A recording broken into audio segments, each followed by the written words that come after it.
Well, do you remember January 26th and 27th of 2015 when a winter storm with hurricane-force winds and record-breaking snow slammed into New England? That may refresh your memory right there. That storm made its mark on history. I felt like you were a detective asking me where I was on those days. David? But did it make a mark on your memory? All this week, the WBZ Next Weather team is preparing you for winter. And tonight, WBZ meteorologist Jacob Wycoff learns why we all remember weather differently and why it matters.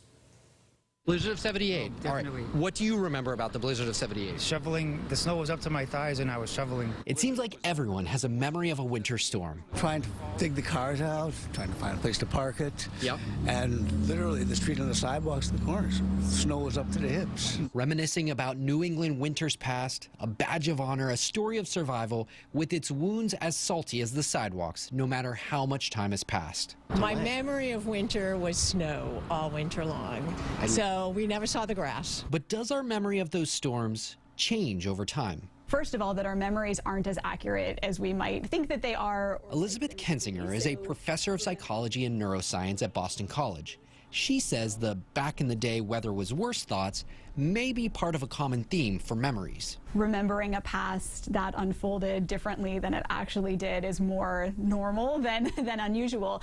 And I think this direction of error where we think that something in the past was harder for us and we overcame something is actually a very typical way in which our memories are distorted. She says memories aren't so much a snapshot of the past, but rather a glimpse into the future. What's the usefulness of knowing exactly what happened in the past? It's not all that helpful unless it actually helps us understand this moment and prepare for the next moment. The weathers were so bad back then and we got through these blizzards, and so of course we're ready for whatever is coming next. How does the media's coverage of winter storms play into how people put that memory into their brain? Notice the snow, notice the rain, the wind, and the coastal impacts will all be felt with this system. I think there's a really interesting possibility that the better the media coverage, especially for an upcoming storm, the less memorable that storm is going to be. So I think it creates the interesting possibility that we might have remembered storms from our childhood as being worse because perhaps they weren't being forecast as accurately. If you're of a certain age,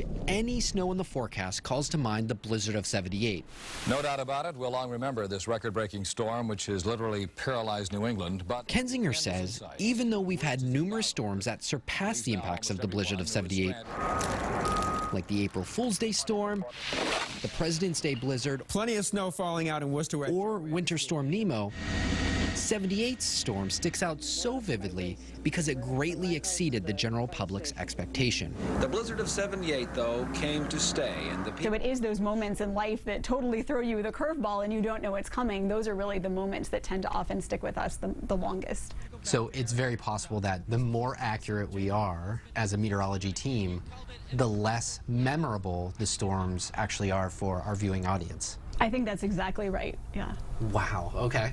So even if that memory of walking to school uphill both ways in snow up to your waist may not be exactly how it happened, our memories are what are our identity, right? It's really what gives us our sense of who we are in this world. It influences in really extreme ways how we interact with other people, how we make sense of the present moment, how we think about our future. On the campus of Boston College, meteorologist Jacob Wycoff, WBZ News.